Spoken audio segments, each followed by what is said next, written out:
Nệm lông y già nhô hậu lù càn đỡ mong rong. Giê-xu dài lão rong, nữ hai giò chuyến đu lưu chênh tranh trâu lỡ.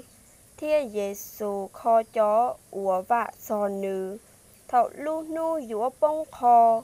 Ba cậu o giá lọ hai trâu Giê-xu tia.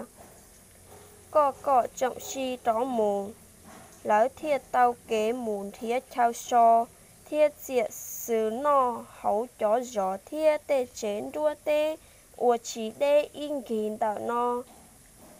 Vị bê nho y khó chào chí mùa nành. Giê-xu hai trâu lỡ tìa, nè mua mó trâu lỡ nọ mà.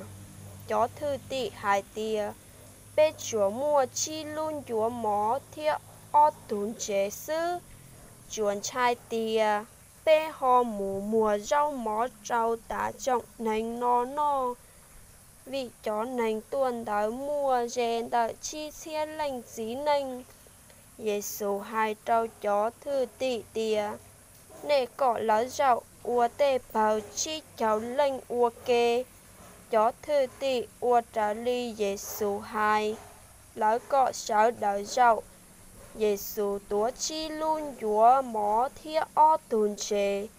Nữ cha muốn chia trọng đu, nữ phộng mong rong trâu chó mó thiết chón chế.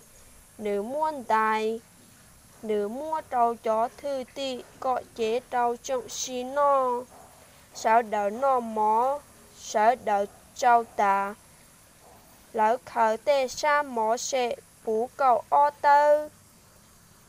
Yo hua tới Giê-xu lu mong rong.